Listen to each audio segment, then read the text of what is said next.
Alors, messieurs, dames, j'espère que tout est encore à votre goût et que vous passez une belle soirée. On arrive déjà au moment du comme pré-dessert, comme je l'appelle. Moi, je suis quelqu'un de cochon dans la vie. J'aime ça, manger des desserts. Généralement, j'en fais pas beaucoup à la maison parce que je m'empiffe des desserts. Je suis capable de faire une tarte au sucre puis de l'enfiler direct quand elle sort du four, pas de verre de lait. OK? Fait que j'essaie de pas trop faire de dessert à la maison, mais généralement, je gâte mes invités en faisant un pré-dessert avant le dessert. Fait que vous avez quelque chose vraiment qui tire sur le sucre. Pour vous expliquer un peu qu'est-ce que vous avez dans votre assiette, on a ce que j'appelle la carotte minière. Donc, vous avez une carotte qui a été confite dans son propre jus, donc pour quand même pas trop longtemps, pour garder quand même un croustillant, pour avoir un peu de texture. C'est servi en fait avec un sol de chocolat. Et par-dessus, on a un sirop qui est fait à la bière noire du prospecteur, qui est également coupé avec notre beau jus de carotte dans lequel on a fait bouillir le tout. Et enfin, sur le dessus, vous avez ce qu'on appelle du sel de feu qu'on a mis déjà dans les panais au début, mais qui ici, vous le comprendrez très vite pendant l'histoire, nous sert en fait de fausse poudre d'or, c'est-à-dire de la pyrite ou l'or des fous. Vous verrez très bien vers où on s'en va. Je vous souhaite bon appétit et surtout bon compte pour ce qui s'en vient. Donc, hop là. Teddy a eu une jeunesse particulière. Il n'a pas toujours été installé sur le bord du lac à l'Ours. En fait, Teddy a voyagé beaucoup. En fait, pendant le temps où il avait à peu près 20 ans, ce qu'il nous racontait pendant qu'on était sur le bord de son shack, puis qu'on ne voulait toujours pas retourner au camp de vacances. Et finalement, on tiré là, on est resté vraiment pendant des heures et des heures et des heures à se faire compter monts et merveilles. Mais Teddy nous a raconté sa jeunesse alors qu'il avait 20 ans. Il nous a dit, en fait, qu'il avait déjà déménagé une ville entière. Peut-être que ça vous sonne peut-être petit quelque chose à l'oreille ici. Vous allez voir où est-ce que je m'en viens avec ça. Teddy nous a dit, en fait, j'ai déménagé une ville entière, puis c'est vraiment été particulier parce que du jour au lendemain, on a vidé complètement la ville pour la transférer ailleurs, mais il y a une maison qui est restée en fait sur le bord, l'extrême limite, qui a été préservée des manigances d'un certain curé, dont on parlera vraiment très rapidement, et qui, a marqué complètement son imaginaire. C'est après ça, il a décidé de prendre un petit peu de temps de recul parce qu'il était un peu traumatisé de cette expérience-là. Et il est revenu un peu plus tard dans le coin de Portneuf pour s'installer sur le bord du lac à l'Ours. Donc, Teddy, pour nous raconter l'histoire de ce déménagement de ville-là, s'installe, encore une fois, se tire une bûche, sortie de nulle part. Il a, limite, il est prêt à sortir de son cul, je ne sais pas, là, mais il est tout le temps prêt à avoir sa bûche pas loin, peu importe il était où sur son campement. Donc, sort une bûche, s'installe, plie les genoux et comme d'habitude, main droite sur le cœur, main gauche dans les airs et un petit coup dans le pad de foin et il nous dit « Parole de mulet, l'histoire est vraie. Si jamais il advienne qu'on me prenne à dire de la merde... » Je jubile. OK, donc... Il nous raconte en fait la fameuse histoire de la ville de Roc-d'Or. Vous l'aurez sans doute compris. Roc-d'Or, en fait, qui par le temps a été connu aussi sous un autre nom. Est-ce que certains d'entre vous s'en rappellent? Yes! Hey, j'ai fait mes recherches, ça a l'air que je dis pas de la merde. C'est bon, OK.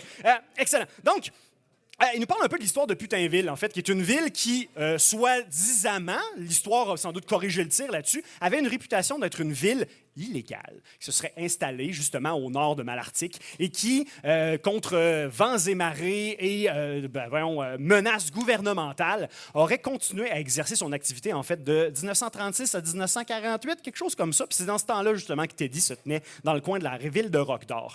Une ville soi-disant une ville de dépravés dans laquelle la prostitution courait, les gens, ça ne chargeait pas de taxes à personne, pauvre gouvernement qui ne pouvait pas avoir main prise là-dessus. En fait, il y a une personne qui est responsable de la chute de Roc-d'Or. C'est un fameux curé, le curé en fait qui aurait fondé la paroisse de Malartic. C'est un curé catholique vraiment là, de profession. Et ce dernier était vraiment outré de tout ce qu'il voyait se défiler dans cette ville-là, et ayant pris lui-même les choses en main. Puis je l'imagine un petit peu à l'image de...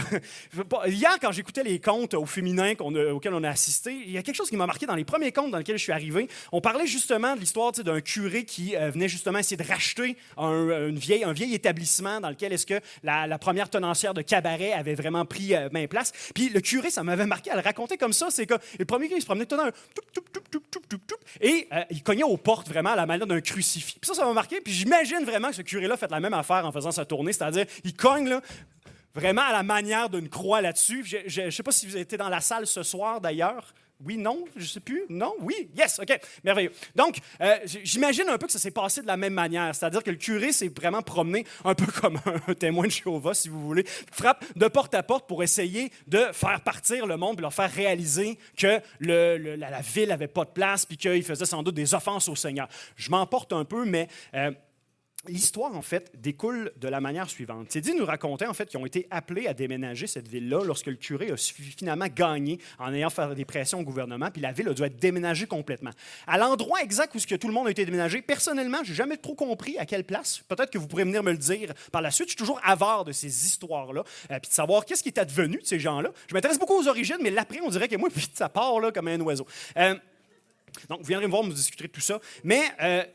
moi, Teddy me racontait un peu que ce qui l'a traumatisé, c'est lorsque la ville fut complètement déserte et qu'il s'est retrouvé vraiment devant, non pas une ville fantôme, mais vraiment genre un fantôme de ville, si vous voulez. Il n'y a plus un bâtiment à l'endroit.